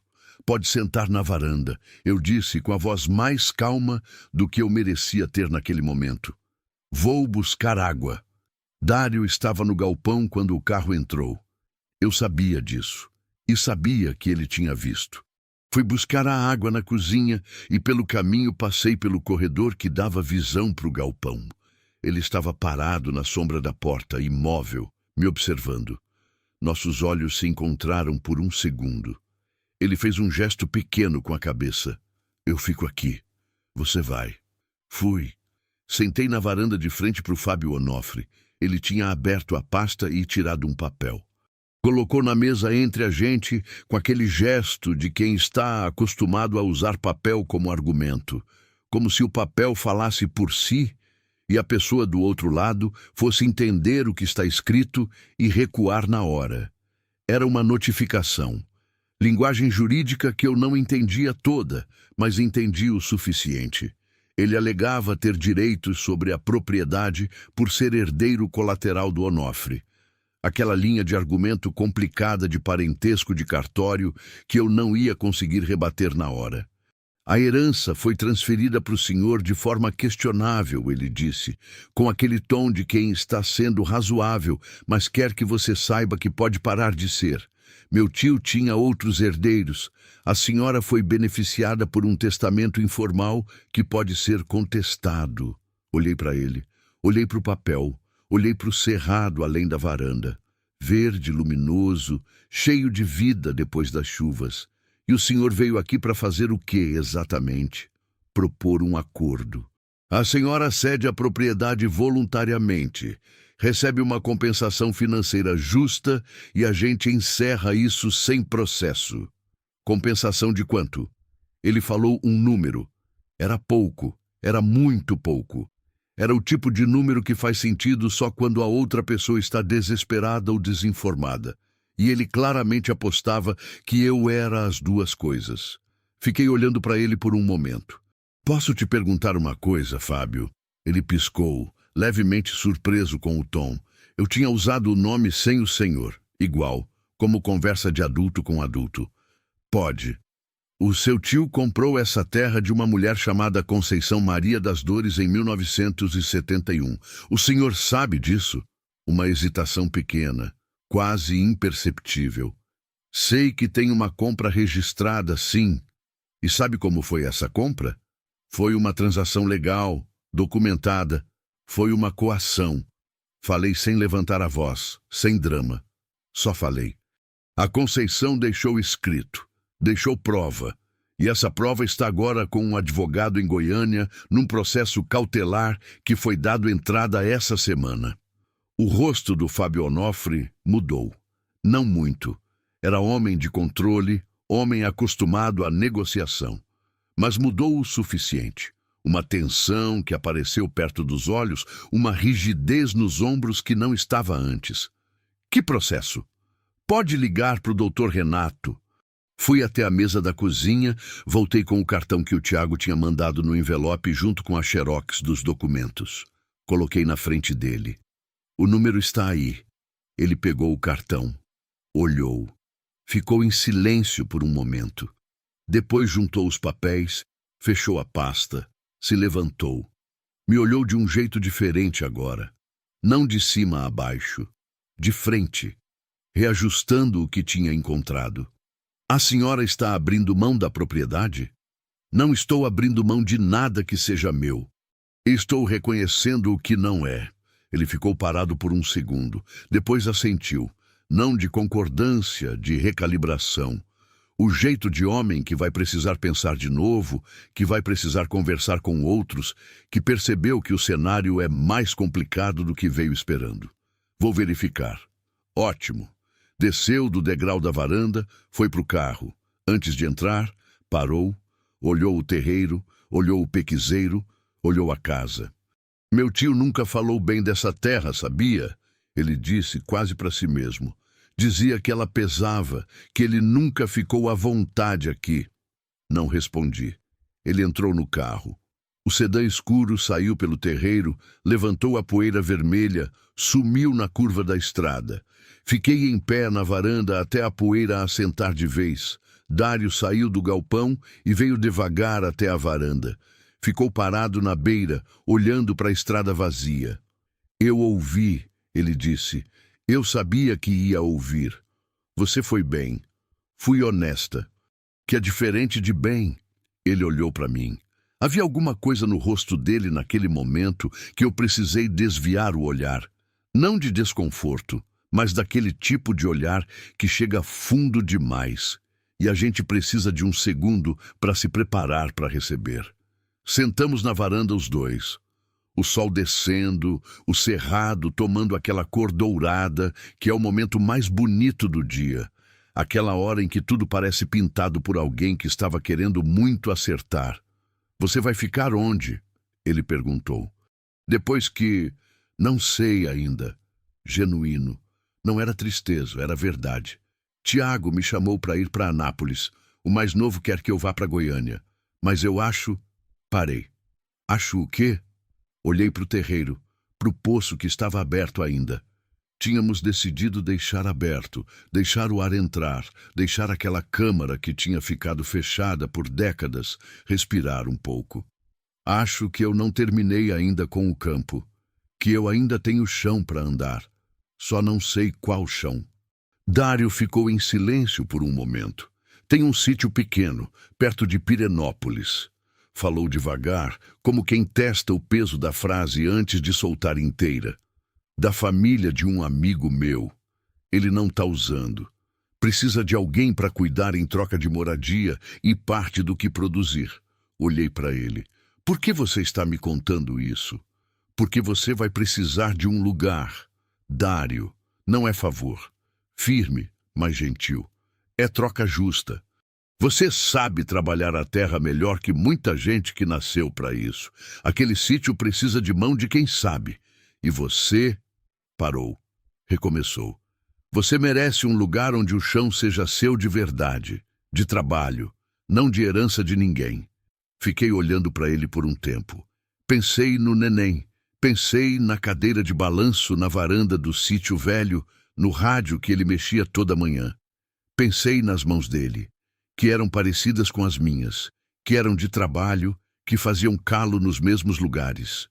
Pensei na Conceição lá no fundo do poço, na foto dela com a mão espalmada na borda, com aquele sorriso de quem guardou alguma coisa importante e sabe que um dia vai ser encontrada pela pessoa certa. Pensei em tudo que eu tinha perdido e tudo que tinha encontrado nos últimos meses naquela terra que não era minha. Deixa eu pensar, eu disse. Tá bom. Dário foi embora numa manhã de meados de outubro. O carro dele, um Uno branco velho com um amassado no paralama direito que ele tinha deixado escondido na estrada de chão 2 quilômetros antes, desde que tinha chegado, estava carregado com a caixa de couro, os documentos, a foto da Conceição embrulhada no pano com bordado de linha azul. Ficamos na porteira um momento. Ele tinha a mão no teto do carro, eu tinha as mãos no cabo da porteira, e entre a gente estava aquela distância que não é afastamento, é respeito. O respeito de duas pessoas que passaram por coisas sérias juntas e sabem que o que passou foi real, foi importante, foi do tipo de coisa que muda a pessoa, mas não precisa ser mais do que é. O processo vai demorar, ele disse. Eu sei. Pode dar errado. Também sei. Mas os documentos existem. A carta existe. Ela... A voz ficou um pouco mais espessa, só um pouco. Ela vai ser ouvida, mesmo que demore. Vai, ele me olhou. Obrigado, Lindalva. Não precisa. Preciso. Você podia ter ido embora na estrada. Podia ter me deixado lá. Pensei nisso, na briga dentro de mim naquele dia. Na parte que queria ir embora, que queria proteger o pouco que tinha, que queria fazer de conta que não tinha visto. Eu também precisava encontrar você, eu disse. Só não sabia ainda. Ele assentiu. Entrou no carro. O Uno branco foi pela estrada de terra, levantando poeira. Mas devagar, com cuidado, com o peso de quem está carregando coisa importante e sabe disso. Fui vendo sumir na curva. Fui vendo a poeira baixar. Fiquei na porteira por um tempo, com o cerrado de outubro ao redor. Verde e dourado e vivo de um jeito que aquela mesma terra em agosto não conseguia ser. E com aquela mistura de sentimentos que não tem um nome só. Tristeza e leveza, perda e ganho. O fim de uma coisa que é também o começo de outra, sem que a gente saiba ainda o nome da outra. Nos dias que se seguiram, fui arrumando as coisas. Não tinha muito. Vim com pouco, ia sair com pouco, que não era diminuição, era consistência. Guardei o que era meu, deixei o que era da casa, que era da terra, que pertencia ao lugar. As 2 Nelores eu já tinha negociado com o Geraldo. Ele ficava com elas, me pagava um valor combinado quando pudesse. Eu confiava na palavra dele, porque em 40 anos de campo aprendi que palavra de vizinho, que olhou nos seus olhos, vale mais que papel de gente que nunca te viu. Numa tarde, fui até o poço. Fiquei na beira, olhando o buraco aberto, aquele círculo escuro que ia fundo. Ia fechar de volta com as tábuas antes de ir embora. Não dava para deixar aberto, era risco de animal cair. Mas antes de fechar, me agachei e fiquei olhando por um tempo. Aquele cheiro ainda estava lá. Mais fraco agora que tinha ventilado, mas ainda tinha. Madeira, terra, tempo. E aquele fundo de papel que já não estava mais ali, mas que tinha deixado rastro, como todo papel importante deixa rastro no lugar onde ficou guardado. Falei baixinho, sem som nos lábios, como faço quando rezo, como faço quando converso com o neném que não está mais em lugar nenhum e está em todo lugar. Conceição a gente encontrou, a gente leu, Dário veio, o cerrado em volta, os pássaros, o vento no pequizeiro que já estava com as primeiras frutas do ano, aquelas bolinhas verdes duras que em 2 meses iam cheirar o cerrado inteiro. Você existiu. Coloquei as tábuas de volta, firme, com cuidado, com respeito. Não para esconder, mas para guardar, para deixar aquele lugar com a dignidade que merecia. A caixa já não estava lá, os papéis já estavam nas mãos certas, mas o poço em si era parte da história.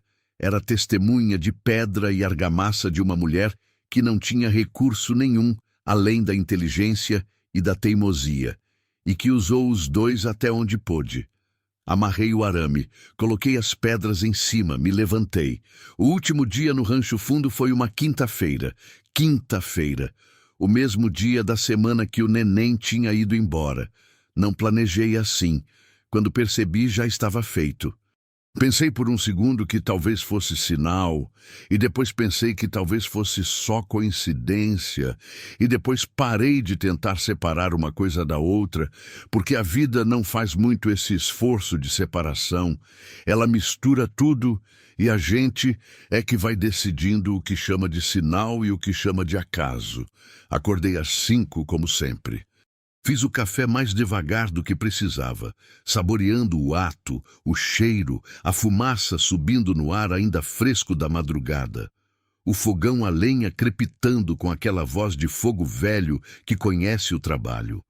Tomei o café em pé na varanda, olhando o terreiro clareando devagar, o pequizeiro, o poço coberto, o galpão, as cercas. A estrada vermelha sumindo na curva entre o cerrado, que estava tão verde naquele outubro, que parecia mentira, parecia cenário, parecia que a terra também estava se esforçando para se mostrar bonita no dia da despedida.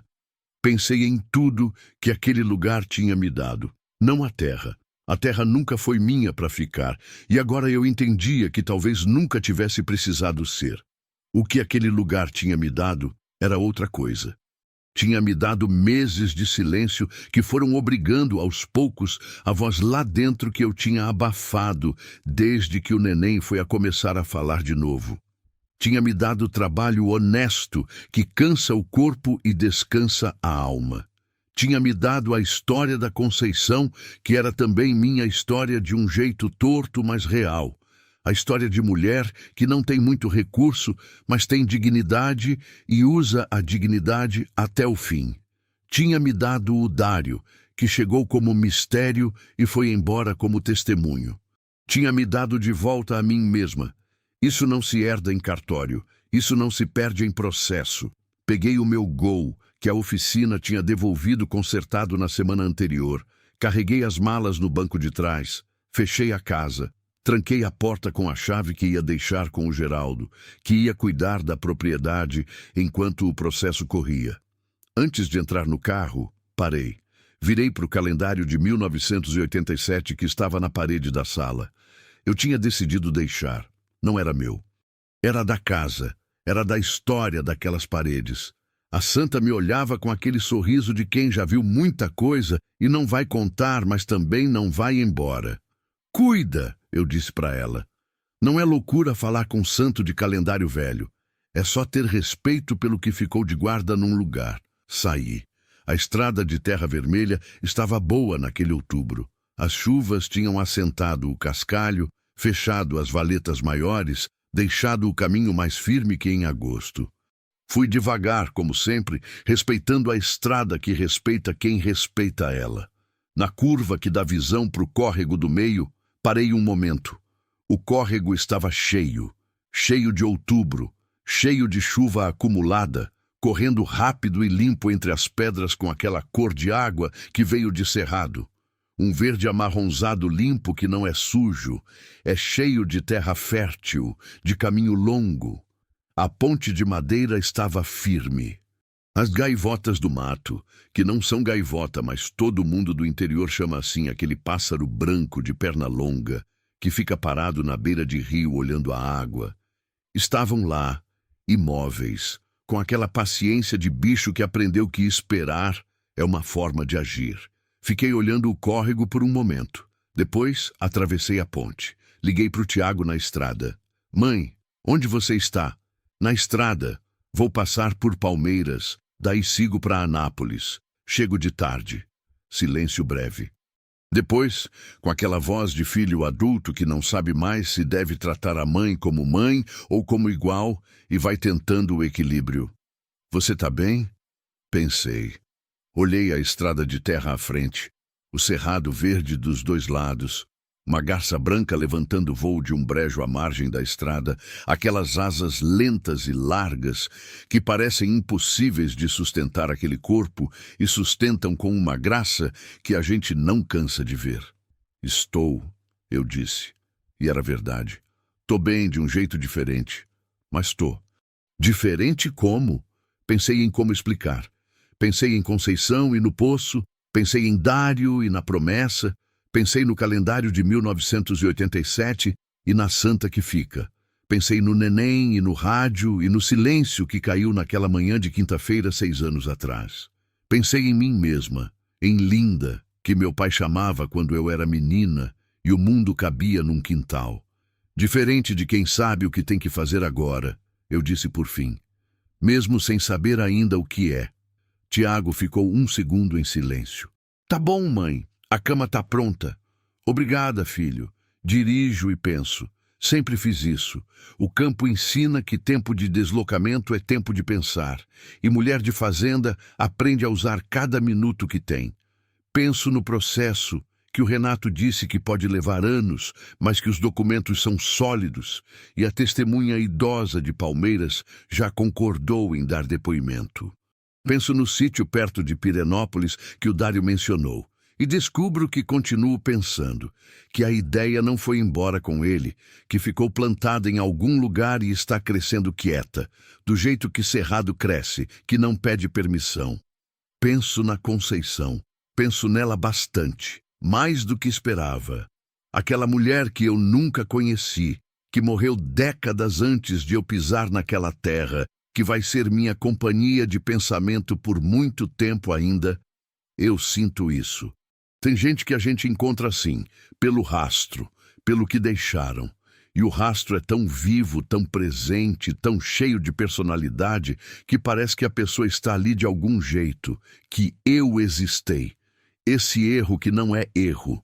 Essa urgência de ser vista, de ser lembrada, de ter alguém que chegue um dia e diga: eu vi, eu sei, você esteve aqui, acho que todo mundo quer isso. Acho que a vida inteira é, em alguma medida, a gente tentando deixar prova de que existiu. Não em monumentos, não em nome de rua, em carta dobrada em 4 dentro de caixa de couro no fundo de poço, em filho que guarda promessa, em vizinha velha que ainda lembra, em mulher estranha que desce num buraco de madrugada porque alguma coisa dentro dela não deixa passar. Somos o arquivo uns dos outros. Quando chego na entrada de Palmeiras de Goiás, paro num posto de gasolina na beira da estrada. Abastece o carro, pego um café num copo de isopor, ruim, fraco, de máquina, mas quente. Sento num banco de cimento na calçada do posto, com o café nas mãos, e olho a cidade acordando. Uma cidade pequena, de interior, com aquele ritmo que só quem conhece, conhece. Devagar, mas não parado, com propósito, mas sem pressa, com uma dignidade tranquila de lugar que não precisa provar nada para ninguém, porque sabe o que é. Um homem velho passa na calçada com um chapéu de palha e uma sacola de feira. Me vê sentada, acena com a cabeça. Aceno de volta. Esse gesto simples de dois desconhecidos que se reconhecem, não pelo nome, não pela história, pelo simples fato de existirem no mesmo pedaço de mundo no mesmo momento.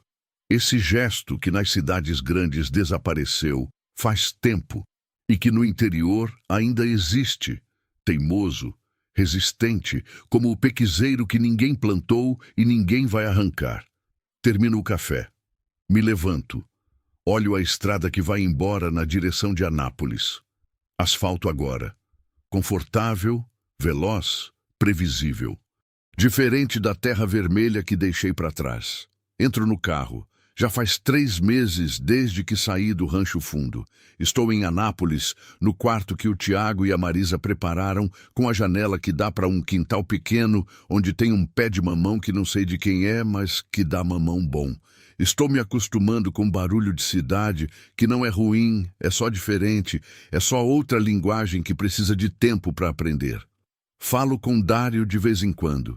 Mensagem, às vezes ligação. O processo avança devagar, como todos os processos avançam nesse país, com paciência, com papelada, com idas e vindas que cansam, mas não param. A testemunha de Palmeiras, Dona Ercília, 86 anos, memória firme como adobe velho, deu depoimento gravado em cartório que o Renato diz que é ouro. Eu lembro sim, aquele homem ia na casa dela.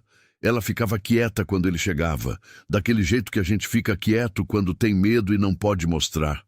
Ouro. O sítio perto de Pirenópolis, eu aceitei.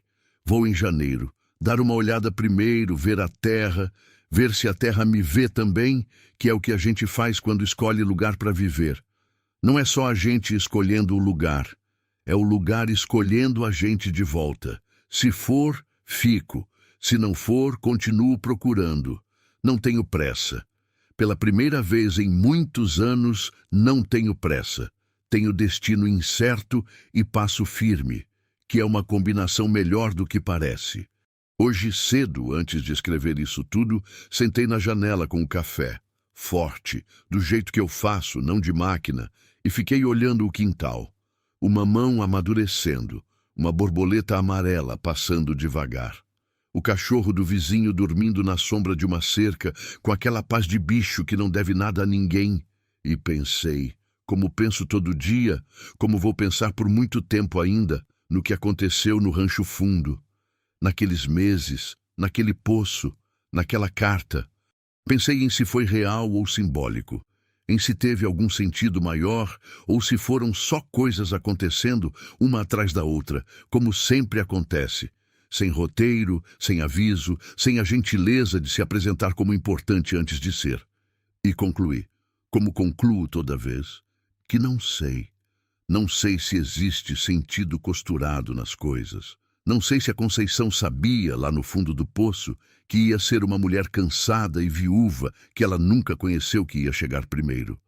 Não sei se o neném, de onde quer que esteja, teve alguma coisa a ver com o fato de eu ter parado o carro naquela estrada em vez de ir embora.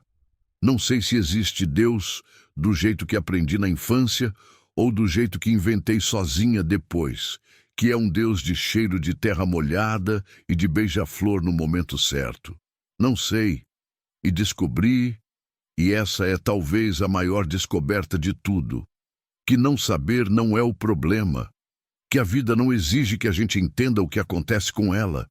Exige que a gente responda quando é chamada, que a gente desça no poço quando precisa descer, que a gente devolva o que não é seu mesmo quando custa, que a gente pare o carro, que a gente pare o carro. O sol está entrando pela janela agora, aquela luz de manhã que não é o laranja do cerrado, É mais branca, mais direta, luz de cidade. Mas é luz. É o mesmo sol que nasce em cima do pequizeiro do Rancho Fundo, em cima do córrego do meio, em cima de Pirenópolis, onde tem uma terra que talvez me espere. O mesmo sol que nasceu em cima da Conceição toda manhã enquanto ela viveu naquela terra. Que nasceu em cima do neném que não está mais, que nasce em cima de mim, que estou e que ainda não terminei. Linda. É o que meu pai me chamava quando eu era menina. É o que eu preciso lembrar que sou quando esqueço.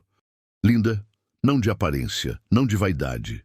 De dentro, de presença, de mulher que existe de verdade, que deixa rastro, que é arquivo de quem amou e testemunha de quem cruzou o caminho, que desce em poço escuro de madrugada quando precisa e sobe de volta com o que estava guardado, que eu existei.